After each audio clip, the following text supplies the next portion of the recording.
أعوذ بالله من الشيطان الرجيم. بسم الله الرحمن الرحيم. فانطلقا حتى إذا ركبا في السفينة خرقها قال أخرقتها لتغرق أهلها لقد جئت شيئا إمرا قال لم أقل إنك لن تستطيع معي صبرا قال لا تؤاخذني بما نسيت ولا ترهقني من أمري عسرا فانطلقا حتى إذا لقيا غلاما فقتله قال أقتلت نفسا زكية بغير نفس لقد جئت شيئا نكرا قال لم أقل لك إنك لن تستطيع معي صبرا قال إن سألتك عن شيء بعدها فلا تصاحبني قد بلغت من لدني عذرا فانطلقا حتى إذا أتيا أهل قرية استطعما أهلها فأبوا أن يضيفوهما فوجدا فيها جدارا يريد أن ينقض فأقامه قال لو شئت لاتخذت عليه أجرا قال هذا فراق بيني وبينك سأنبئك بتأويل ما لم تستطع عليه صبرا أما السفينة فكانت للمساكين يعملون في البحر فأردت أن أعيبها وكان وراءهم ملك يأخذ كل سفينة غصبا وأما الغلام فكان أبواه مؤمنين فخشينا أن يرهقهما طغيانا وكفرا فأردنا أن يبدلهما ربهما خيرا منه زكاة وأقرب رحما وأما الجدار فكان لغلامين يتيمين في المدينة وكان تحته كنز لهما وكان أبوهما صالحا فأراد ربك أن يبلغا أشدهما ويستخرجا كنزهما رحمة من ربك وما فعلته عن أمري ذلك تأويل ما لم تسطع عليه صبرا.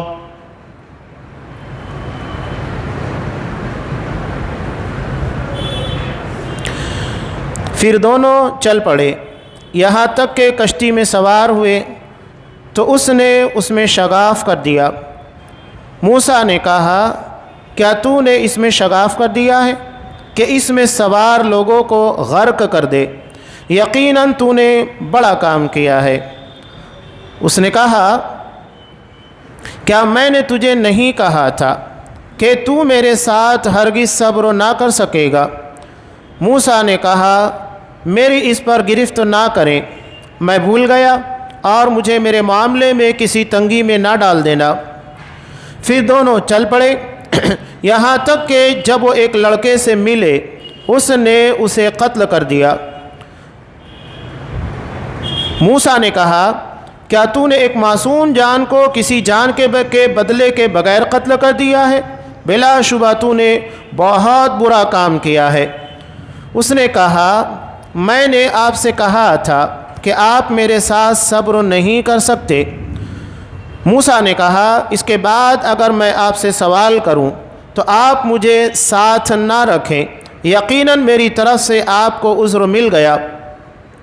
پھر وہ آگے چلے یہاں تک کہ ایک بستی میں پہنچ گئے اور وہاں کے لوگوں سے کھانا مانگا مگر انہوں نے ان کی مہمان نوازی سے انکار کر دیا. وہاں حضرت خضر اور موسیٰ نے ایک دیوار دیکھی جو گرنے ہی والی تھی. انہوں نے اس دیوار کو ٹھیک کر دیا. موسیٰ نے کہا اگر آپ چاہتے تو اس کام کی اجرت لے سکتے تھے. اس نے کہا میرے اور تیرے درمیان تفریق ہو گئی. اب میں تمہیں ان باتوں کی حقیقت بتاتا ہوں جن پر آپ صبر نہ کر سکے. اس کشتی کا معاملہ یہ ہے کہ وہ غریب آدمیوں کی تھی جو دریا میں مزدوری کرتے تھے.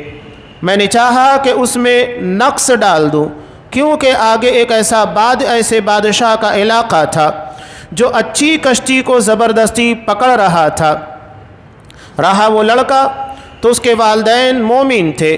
ہمیں محسوس ہوا کہ یہ لڑکا انہیں سرکشی اور کفر میں مبتلا کر دے گا، اس لیے ہم نے چاہا کہ ان کا رب اس کے بدلے ان کو ایسی اولاد دیں جو کردار اور صلہ رحمی میں اس سے بہتر ہو۔ اور اس دیوار کی صورتحال یہ ہے کہ یہ 2 یتیم بچوں کی ہے جو اس شہر میں رہتے ہیں۔ اس دیوار کے نیچے ان بچوں کے لیے ایک خزانہ دفن ہے۔ ان کا باپ نیک آدمی تھا، اس لیے آپ کے رب نے چاہا کہ یہ دونوں بچے بڑے ہو کر اپنا خزانہ نکال لیں۔ جو کچھ میں نے کیا سب آپ کے پروردگار کی رحمت کی وجہ سے کیا ہے، میں نے اپنے اختیار سے کچھ بھی نہیں کیا۔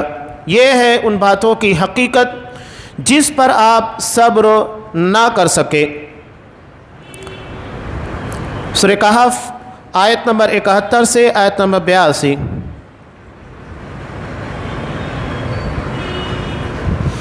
محترم سامعین، عزیز ماں اور بہنوں، اس سے قبل حضرت موسیٰ اور حضرت خضر کے تعلق سے باتیں گزر چکی ہیں کہ جب حضرت موسیٰ علیہ السلام نے قوم کے ایک شخص کے سوال کے جواب میں کہا تھا، اس نے سوال کیا کہ سب سے بڑا عالم کون؟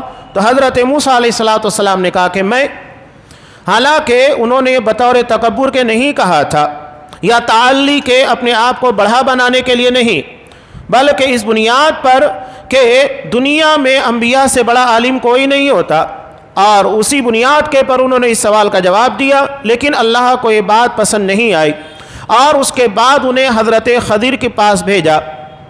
حضرت خضر نے اپنے ساتھ انہیں رکھنے کی یہ شرط رکھی تھی، تم میرے کسی معاملے میں سوال نہیں کرو گے جب تک کہ میں وضاحت نہ کر دوں۔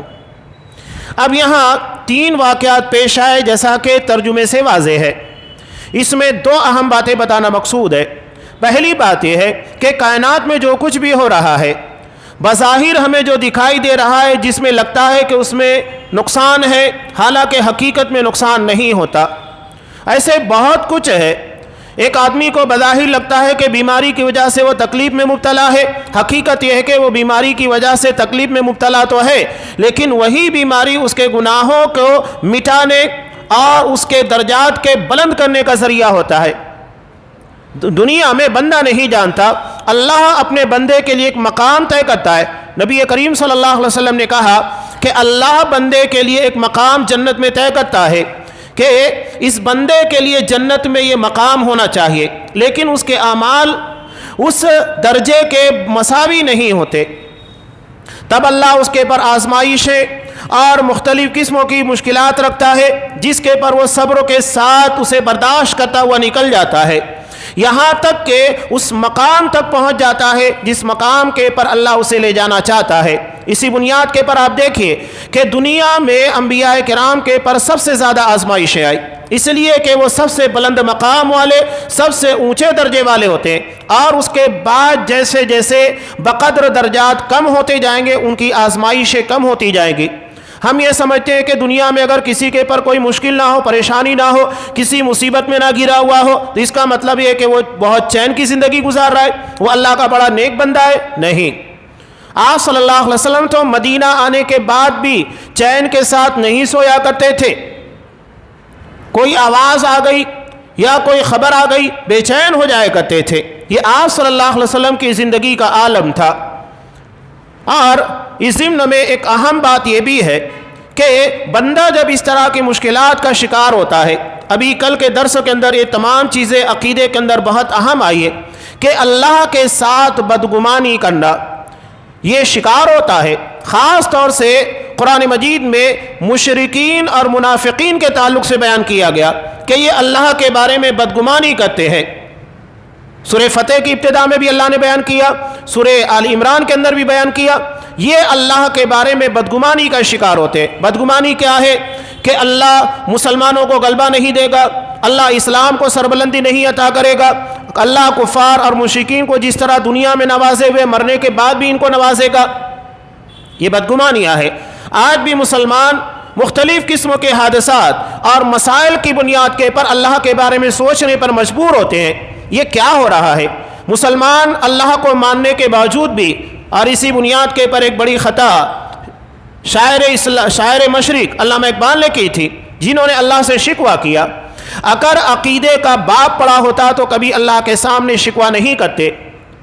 اور اس کے علاوہ مسلمانوں کے درمیان جو ارتداد کی خبریں آتی ہے صرف بچیوں کی نہیں، بلکہ ابھی قریب کی جو بات بتا رہا ہوں کہ اورنگ آباد کے قریب ایک بستی ہے پڑے گا، جہاں پر شکیل بن حنیف جو اپنے آپ کو مہدی کہتا ہے کہ میں مہدی موعود ہوں، اور اس کا فتنہ سارے لوگوں کے سامنے بالکل نمایاں ہے، وہاں کے ماننے والے لوگوں کو باقاعدہ وہاں پناہ دی گئی ہے۔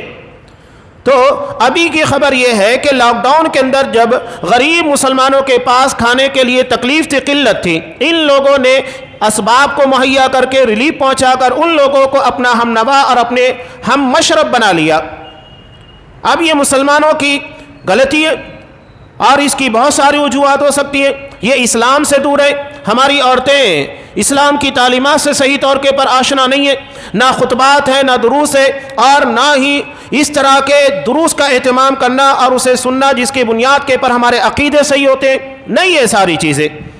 لہذا اس بنیاد کے پر عقیدے کی کوئی اہمیت نہیں۔ انہیں حضرت سمیہ رضی اللہ تعالیٰ عنہ کا واقعہ یاد نہیں کہ کتنی مشکل زندگی گزار رہی تھیں، کتنی پریشانیاں، اصحاب کرام کو مکہ کے اندر تپتے ہوئے ریگستانوں کے پر گھسیٹا گیا، کوئل دہکتے ہوئے کوئلوں کے پر لٹایا گیا، کیا تکالیف نہیں آئی، لیکن کیا انہوں نے اپنا دین اپنا دھرم چھوڑا؟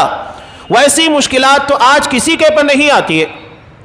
آپ صلی اللہ علیہ وسلم کی زندگی حضرت عائشہ رضی اللہ تعالیٰ عنہ کہتی ہے ایک چاند، دو چاند، تین چاند، یعنی ایک مہینہ، دو مہینہ، تین مہینہ گزر جاتا، گھر میں چولہا نہیں جلا کرتا تھا۔ پوچھنے والے نے پوچھا زندگی کا گزارا کس چیز کے پر ہوتا؟ کہتی کھجور اور پانی کے پر۔ یہ آپ صلی اللہ علیہ وسلم کی زندگی کے احوال ہیں۔ ہم ظاہری دنیا کو دیکھتے ہیں کہ اگر کسی کا کپڑا پہناوا، رہنا سہنا، سیلری اور دنیاوی انکم بہت اچھی ہے، اس کا مطلب ہے کہ بہت بھاری انسان ہے اور اس کی زندگی بہت عیش و عشرت کی گزر رہی ہے۔ یہ معیار نہیں ہے کامیابی کا۔ اصل معیار یہ ہے کہ ہمارا عقیدہ، ہمارا منہج، ہمارا دین کیسا ہے۔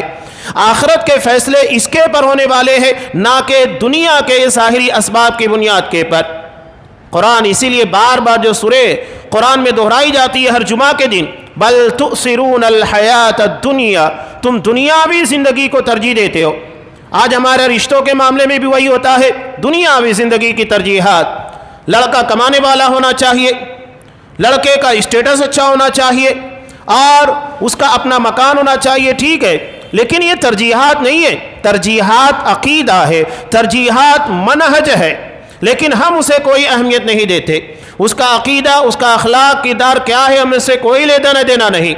بس یہ ظاہری چیزیں ہونا چاہیے، لکھپتی ہو، کروڑ پتی ہو، ارب پتی ہو، تاکہ ہماری بچی کو اچھی طرح رکھ سکے۔ یہ ہمارا معیار زندگی ہے۔ بل تؤثرون الحیات الدنیا۔ تو اللہ کے بارے میں اس طرح کی بدگمانیاں ہمارے عقیدے کی خرابی کا نتیجہ ہے، یعنی ہم اللہ تبارک و تعالیٰ کو ویسا علیم، ویسا حکیم نہیں مانتے جیسا کہ ماننا چاہیے۔ اللہ جب حکیم ہے تو اس کا مطلب یہ ہے کہ اللہ کے ہر عمل کے اندر اور اللہ کے ہر فیصلے کے اندر حکمت ہے۔ کوئی فیصلہ اللہ کا حکمت کے بغیر نہیں ہے۔ اگر وہ ہمیں اس طرح کے مشکل حالات میں رکھے ہوئے، یہ بھی اس کی حکمت ہے۔ اگر ہمیں بیمار کر رہا ہے، یہ بھی حکمت ہے۔ ساری چیزیں حکمت کے دائرے کے اندر ہے۔ ہم اللہ کے بارے میں تو سوچنے لگ جاتے، اپنے بارے میں اپنا محاسبہ کرنے کی فکر نہیں کرتے کہ آخر کیا وجہ ہے کہ ہم اس طرح کی مشکلات کا شکار ہیں۔ ہمارے یہاں ظاہری اعتبار سے فیصلہ کرنے والے اور ظاہر چیز کے پر نگاہ رکھنے والے کفار اور مشرکین کو کہتے ہیں کہ دیکھو دنیا میں ان کو اتنی عزت ہے اور ان لوگوں کے پاس اتنی ترقیاں ہے، ٹیکنالوجی ہے، ہتھیار ہے، افراد ہے، سب کچھ ہے۔ تو اس سے کیا ہوتا ہے؟ اصل چیز اللہ تبارک و تعالیٰ کا ساتھ ہے، اس کی نصرت ہے۔ یہ اس بات کی فکر کسی کو نہیں۔ تو یہ بدگمانیاں پیدا ہونا، اس کا مطلب ہے کہ ہمارے عقیدے کے اندر خرابی پیدا ہو چکی ہے۔ تو قرآن اس واقعات کے ذریعے بتا رہا ہے جو چیزیں ہم دیکھ رہے ہیں لازم نہیں کہ اس کا نتیجہ ویسا ہی نکلے جیسا دکھائی دے رہا ہے۔ سورہ بقرہ میں اللہ نے کیا بیان فرمایا؟ وَعَسَىٰ أَن تُحِبُّوا شَيْئًا وَهُوَ شَرٌّ لَكُمْ، ممکن ہے کہ کوئی چیز تمہیں پسند ہو اور وہی تمہارے لیے بہت بری ہو۔ وَعَسَىٰ أَن تَكْرَهُوا شَيْئًا وَهُوَ خَيْرٌ لَكُمْ، ممکن ہے کہ کسی چیز کو تم ناپسند کرو اور وہی تمہارے لیے سب سے بہتر ہے۔